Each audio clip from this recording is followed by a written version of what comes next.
There was a moment I truly believed he didn't love me. Not because he said it, but because he didn't. Not in words, not in gestures I recognized. I remember sitting across from him, waiting for something, anything that would confirm I mattered. But he was quiet, still, composed. He didn't reach for my hand. He didn't say, "I'm here." And I walked away thinking, he doesn't care. But what I didn't see, what I couldn't yet understand, was that his stillness wasn't absence. It was restraint, and it came from love. I had learned to associate love with immediacy, with reaction, with someone rushing in to fix me the moment I began to break. But he didn't rush, he stayed still, calm, and that silence felt cold, distant. I mistook his steadiness for emotional vacancy. What I didn't realize was that he was holding back not because he didn't care, but because he did. He wasn't trying to overwhelm me, he was giving me room. Space to feel, space to breathe, space to stay in my own strength, even when it scared him to see me hurt. He never interrupted my spiral, never cut into my silence with reassurances. I thought that meant he didn't want to be part of my world, but he later told me, "I didn't want to fix what you hadn't finished feeling." And that stopped me, because no one had ever loved me with that kind of respect before. Most people rushed in with comfort because they couldn't bear the weight of my sadness, but he bore it quietly, without interfering, because to him protection didn't mean rescue, it meant presence without pressure. There were times I raised my voice, not out of cruelty but confusion. "Why don't you say anything?" I asked him once, exhausted. And he answered gently, "Because when you're hurting, I don't want to make it about me." I didn't know how to respond to that. I'd never met someone who didn't step into conflict with ego, who didn't fight silence with defense. I thought love meant intervention, but he was loving me by not interrupting, and that subtle kind of care took me longer to see than I want to admit. So in those moments when I felt unloved, when I felt alone in the room with someone who wasn't reacting the way I'd been taught love should, I now understand he was loving me. Fiercely, but not loudly, not through validation, through protection. Protection of my process, protection of my autonomy, protection of the space between us that he refused to fill just to ease his own discomfort. Back then, I didn't have the language to name that kind of love, but now I call it exactly what it was: selfless. Still, real. After those moments of stillness, I'd replay everything in my head. I'd convince myself he was pulling away, that he didn't care, that I was alone in the relationship. But he never withdrew. He was always there. He just didn't meet my emotions with performance. And because I didn't understand that, I read his silence as indifference. What I know now is that he wasn't stepping back, he was standing steady, grounded, giving me the dignity to unravel without trying to fix or take over. And that kind of patience is its own kind of love. I didn't know then how much restraint it takes to not rush in, how hard it is to witness someone you love in pain and not wrap them in words that might actually make it worse. He once told me, "I never want to comfort you with something I don't fully mean." That sentence echoed in me for weeks, because I'd always seen comfort as a reflex, something people offered automatically. But to him, comfort wasn't a tool, it was a responsibility. He didn't use words to pull me closer. He waited for closeness to grow on truth. There were nights I went to bed upset, waiting for him to turn toward me and say something to end the tension. He never forced those moments. He'd rest beside me in silence, and somehow that infuriated me more than words ever could have. But what I didn't see was how much energy it took for him to be with me, even in emotional distance. He didn't abandon the room. He didn't walk away, stay.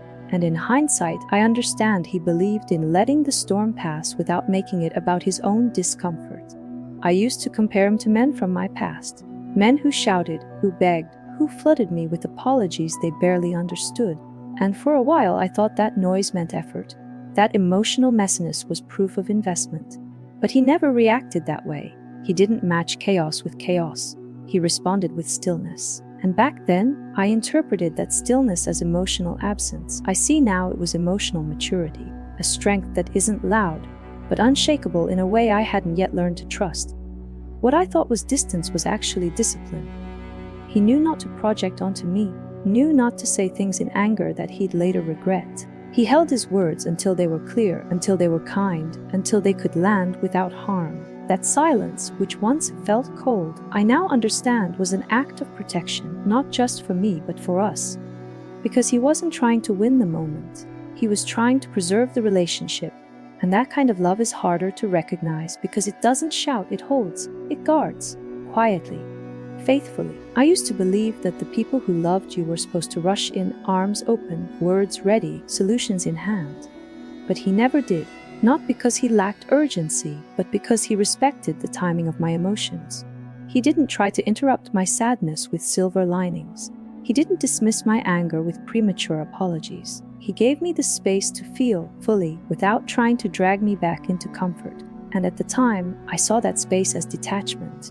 Now, I see it as the deepest kind of emotional safety. There was a day I shut down completely. I didn't want to talk, didn't want to be touched. Most people would have taken it personally. They would have asked, "Are you mad at me?" They would have filled the silence with fear. But not him. He simply brought me tea, placed it beside me, and left the room without a word. That gesture broke me open, because it was love without pressure, support without demand. His way of protecting me wasn't through control, it was through non-invasion. And I'd never known that kind of grace before. In hindsight, I realize how much of my confusion came from expecting him to soothe me his way. I wanted him to express love like I did, with words, with reactions, with urgency. But he loved in a different language, one I didn't speak at first, but one I grew to understand. His silence wasn't empty. It was full of observation, of care, of calculation. He was listening, watching, waiting, because he didn't want to make things worse. And that kind of intentional inaction, that's not indifference, that's wisdom. He once told me, "I don't want to interrupt what you're discovering." At the time, it sounded distant, almost cold. But now I see the love in that sentence. He wasn't afraid of my storms. He didn't think I was too much. He just believed that growth required solitude sometimes. And the most respectful thing he could do was not interfere. Most people love by stepping in. He loved by stepping back, without disappearing. And that balance, that boundary, it wasn't rejection. It was trust. What I mistook for emotional detachment was actually deep emotional presence, with boundaries. He knew that empathy didn't always mean entering my pain. It sometimes meant letting me walk through it without dragging him in. That restraint, that discipline takes courage. It's easier to rush in, to say what someone wants to hear, to overfunction in the name of love. But he never chose easy, he chose honest. And that kind of love, it doesn't feel like fireworks. It feels like shelter, unshakable, steady. I used to take his calm as emotional absence. When I cried, he didn't crumble. When I got cold, he didn't chase. And in my old world, that felt like abandonment. But one day, I realized something. He wasn't calm because he didn't feel. He was calm because he was strong enough to hold space for me without collapsing into it.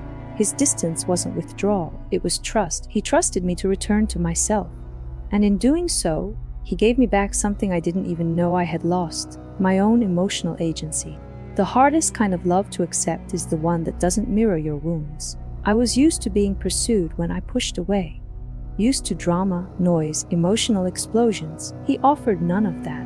When I distanced myself, he gave me room not to punish me, but to honor my boundary. He didn't use affection as bait. He didn't punish silence with silence. He just remained available without pressing. And I remember thinking this isn't how love is supposed to look. But maybe this is how healing begins. He never used my pain as a reason to prove himself. Never said, "See what I'm doing for you." He didn't turn kindness into currency. He gave without performance. And when I look back now, I see how that confused me. I had been taught that love shows itself through emotional effort, tears, raised voices, apologies shouted into the void.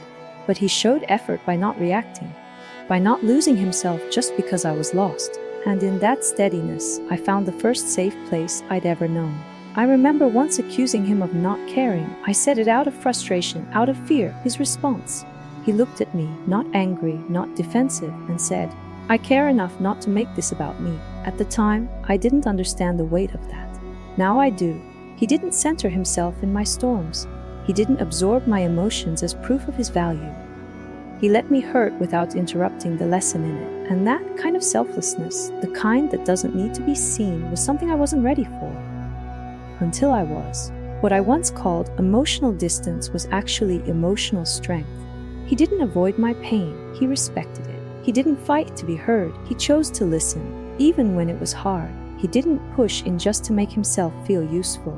And slowly, I saw what he'd been doing all along, protecting me. Not with shields or speeches, but with space, with silence, with the kind of love that doesn't look like protection, but is the kind that lets you fall without trying to catch you, so you learn how to stand on your own. There's a moment I go back to often. I had pulled away, not out of anger, but confusion. I needed space, though I didn't say it clearly.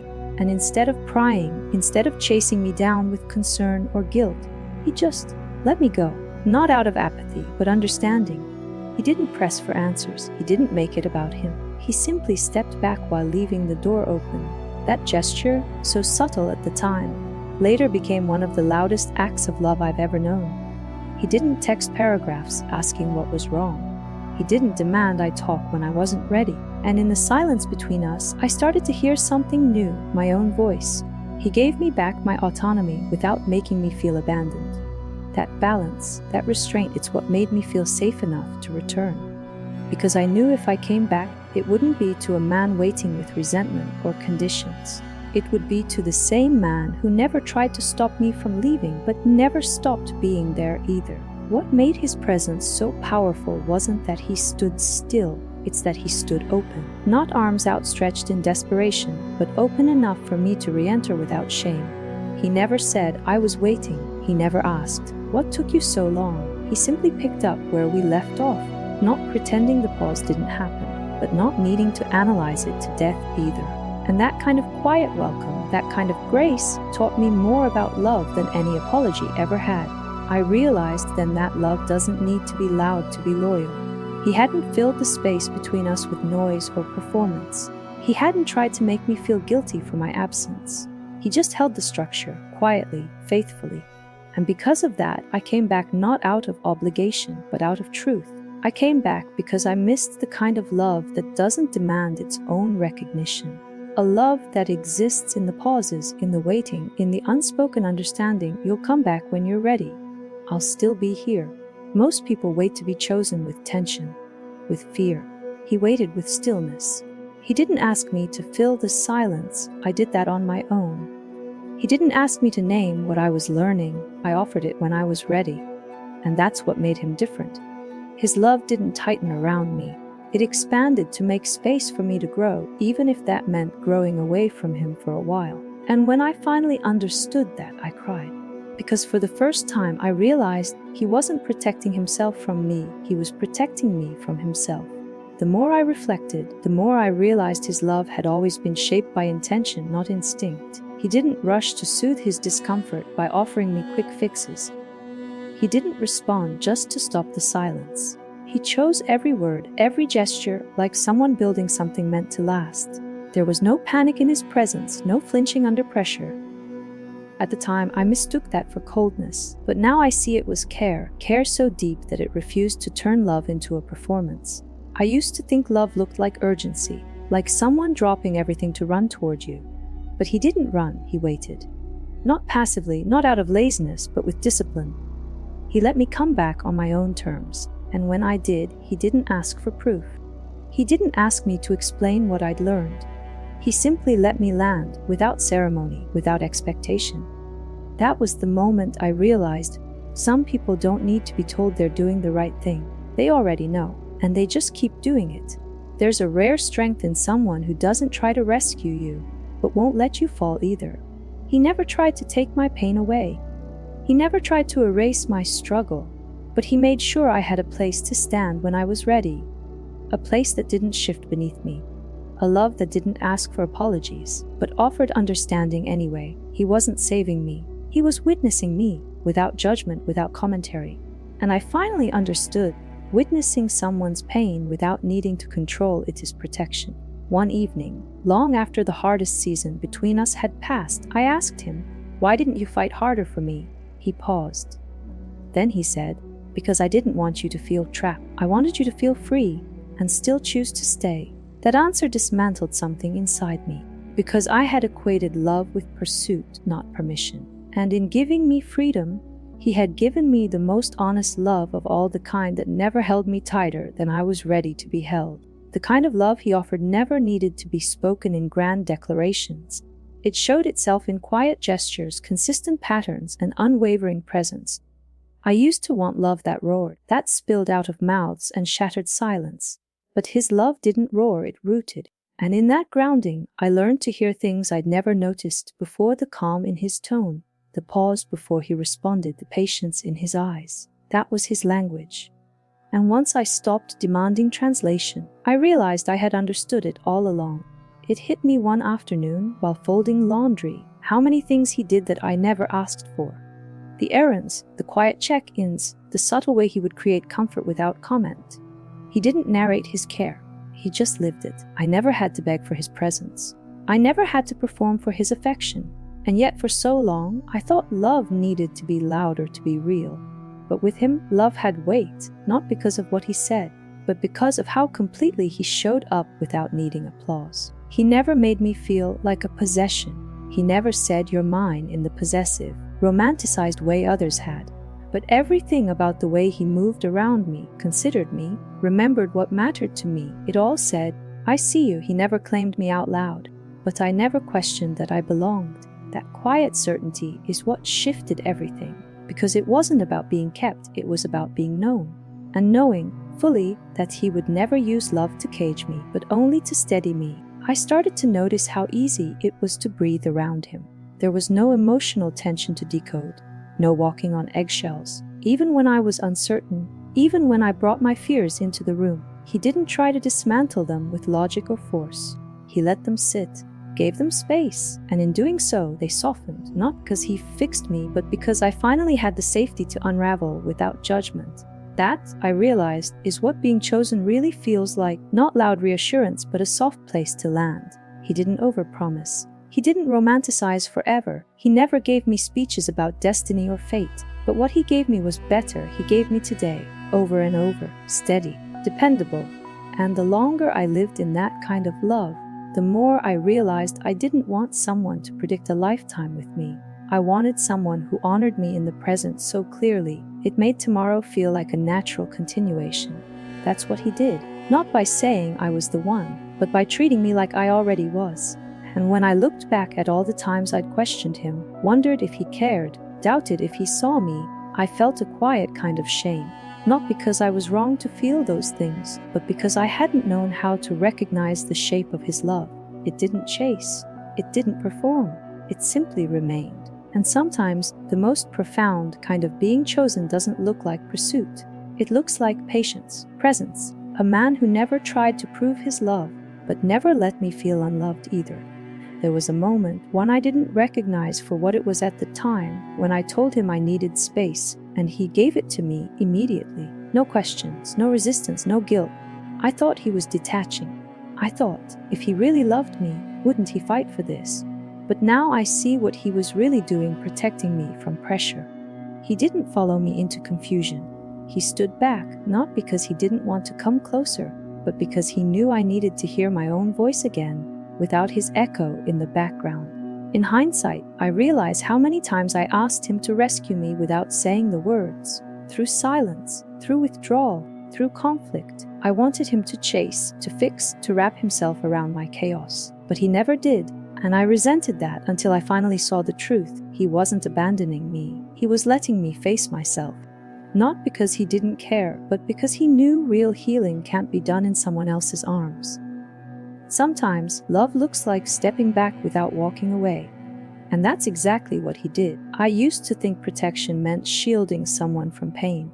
But he never tried to soften my lessons. He let me fail, let me cry, let me be wrong. And still he stayed without fixing, without judging. He didn't interrupt my growth just to look like a savior. That restraint, that patience was its own kind of protection. He didn't guard me from the fire. He trusted me to walk through it and quietly stood at the edge, just in case I needed someone when I made it out. Not heroic, not dramatic, just steady. He never once said, "You need me." That line, once romantic to me, now feels like a red flag, because he didn't want me dependent, he wanted me whole. And to get there, I had to fall apart sometimes. He didn't stop that from happening. He let it. not because he didn't care, but because he did, enough to respect my pain as part of my becoming. And maybe the hardest part of loving someone like him is realizing that he won't protect you from the pain. He'll protect your right to walk through it on your own terms. And now, when I think about all the times I misread him, when I felt unloved because he didn't step in, I see it differently. I see how much it must have cost him to stay still when everything in him wanted to hold me. How he chose not to relieve his own discomfort by rushing into mine. That kind of love doesn't always feel good. It's not warm or immediate or obvious, but it's powerful because it's not about control, it's about respect. He didn't protect me from pain. He protected the woman I was becoming. There were days I swore he wasn't really with me, not emotionally, not energetically. I mistook his quiet for disengagement. I mistook his stillness for distance. But he wasn't gone, he was anchoring, holding steady while I wavered. Not reacting didn't mean not feeling. It meant he was choosing not to feed the storm I was caught in. He knew that meeting fire with fire would only burn us both. So instead, he grounded. And back then, I hated it. Now, it's the very thing I miss when I feel myself drifting. I once told him, "You don't fight for me." He didn't get defensive. He didn't argue. He just said, "I won't fight you while you're trying to find yourself." And that stopped me. Because for the first time, I realized he wasn't avoiding conflict. He was choosing not to confuse connection with control. He wasn't fighting me. He was standing for me even when I couldn't see it. Even when I framed his calm as a lack of care, he let me wrestle with myself and didn't get in the way of that necessary, sacred work. He had this way of staying close without crowding. I didn't understand it at first. I thought love had to be consuming, had to wrap around you like a blanket. But he was more like a lighthouse present, fixed, unmoving, a quiet reference point when I got lost. He never tried to chase me through the waves. He didn't swim into my chaos just to say, "Look, I'm here." He stayed on shore so that if and when I wanted to return, I'd know exactly where to find him. That kind of presence. It takes strength most don't have. There were times I resented his self-control. Times when I wanted him to break character, to shout, to do something. But he didn't. He absorbed my storms without trying to mirror them. And in doing so, he taught me emotional integrity. He didn't match my noise. He invited me into his quiet. He didn't raise his voice to meet mine. He waited for mine to lower, not because he needed to win, but because he knew love doesn't live in the noise. It lives in what comes after, in what's left when the noise is done. Looking back, I realize I confused reaction with devotion. I thought the more someone responded to my emotions, the more they loved me. But he taught me that real love doesn't react, it responds. Slowly, thoughtfully. Without needing to steal the moment or fix the feeling, he didn't rise and fall with my every wave. And because of that, I eventually stopped drowning. Not because he pulled me out, but because I learned how to swim just by watching him stand still. Watching him hold his peace while I found mine. It took me a long time to realize he wasn't just being quiet, he was being intentional. Every time I lashed out, waiting for a reaction, he paused. Every time I cried in silence, he stayed close, but didn't force comfort. He wasn't trying to fix me. He was trying not to make my pain about him. That kind of awareness, it's rare. Most people jump in to feel needed. He didn't. He let me own my experience even when it hurt to watch. And in that quiet permission, I saw what I couldn't before. He wasn't absent. He was protecting me from being interrupted. I remember asking, "Why didn't you say something?" After one of our hardest moments. His answer was simple, "Because you needed to hear yourself more than you needed to hear me." I didn't know what to do with that at the time. I thought love meant stepping in, filling the silence, saying the right thing.